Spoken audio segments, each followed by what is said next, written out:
Thanks, Jenny, and thank you to Labour International for putting this hustings on, and I'm pleased to be part of your first ever husting for the NEC election. I'm going to start with the 4 questions you put forward, simply because I thought it would be important to address your question first. So on open selections, I think selections should be fair, they should be democratic, and I think members should, wherever and always, should have the final say in selecting their candidates. I think the previous administration and what we saw prior to the last general election, that they fell into the same trap of trying to fix selections and impose candidates for political advantage, as previous administrations have, and I'm against that. I think that members should always have the final say. I also think that the situation we ended up last time, where we spent months and months and months in the run-up to a general election arguing about having internal battles when we should have been on the doorstep canvassing and campaigning, should not happen again. But we should find a mechanism whereby members can always have confidence in their selected candidates. I agree that members or people who live abroad should have the right to vote after 15 years. I think that's right. I think we should also look at what we need to do to protect the franchise generally, both particularly in the UK as well, particularly against possible things that the Tories will want to bring about to restrict the mandate franchise, as we've seen in the USA as well. I totally agree with the carbon emission targets, to reduce carbon emission targets by 2030, and as other people have said, we need to be empowered to do that.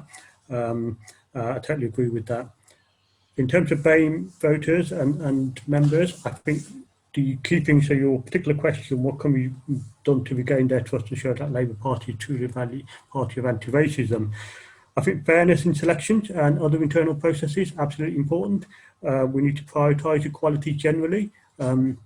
We need to be carrying out staff audits, equality audits across the board, and where there are deficiencies, we need to be implementing action plans, and all this need to be done in the public eye, in front of our members. We can't be hiding these things.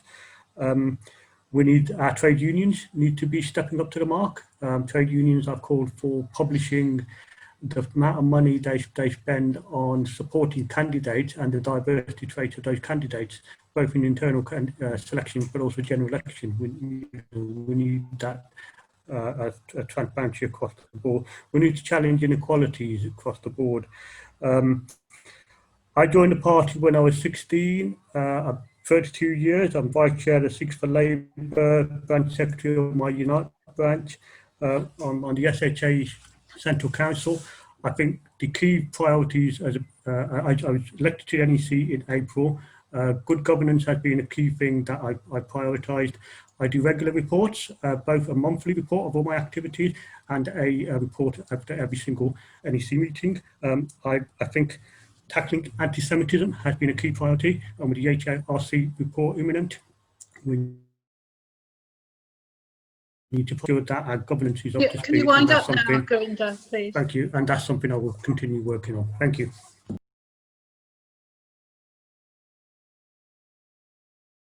Okay, so on the bullying and hostility thing, I think, I mean, I agree with everybody else. The situation getting more and more toxic all the time.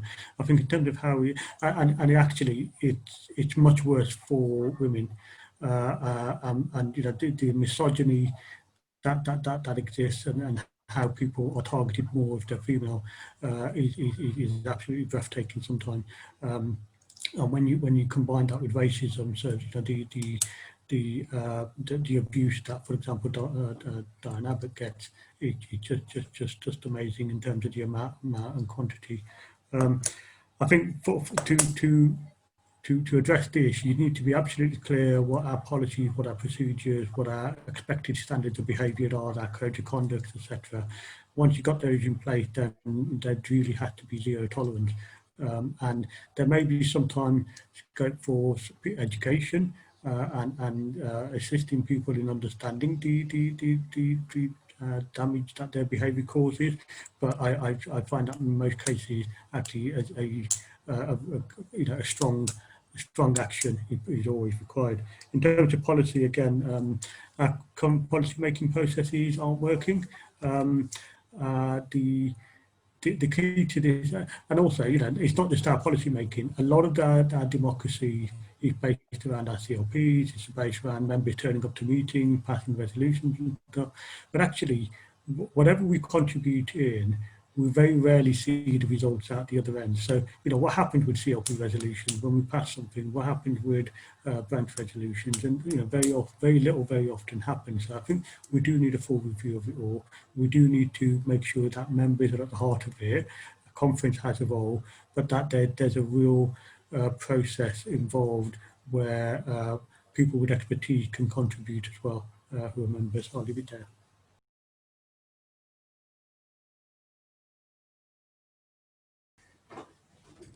Thank you.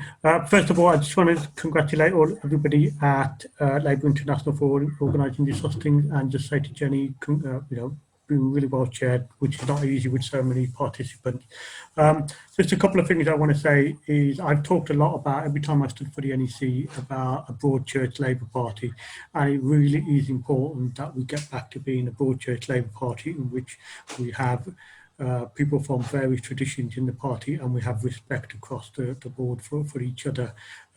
If we can't build a broad church Labour Party, then how are we going to increase our electoral coalition with other people outside to win a general election? And that has to be the key focus for everything we do. So on the NEC, over the last 4 months, 5 months, 6 months, whatever it is, I've been very vocal about improving our governance in the party, particularly at the NEC, but wider than that as well, about making sure that we have a focus on equalities and a focus on fairness in everything we do. I just wanted to say one other thing about one of the questions earlier about the second referendum. I mean, I think we need to always be, if our objective is to win the next general election, and let's not forget we didn't just lose in 2019 in December, that's our 4th election defeat on the trot. We cannot afford to lose another general election.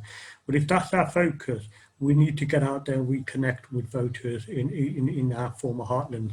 So where the referendum, I think, our whole approach to the Brexit negotiation was all wrong. What we should have done, we're not in charge of the process, we're still not in charge of the process, but what we do need to do is get out there in each of our heartlands, whether they're pro-Remain or pro-Leave, we need to reconnect with voters. If we can reconnect with voters in our heartland, then we can, when it comes to the next general election, hopefully have their trust and be able to persuade them with the right policies that we're the party of government.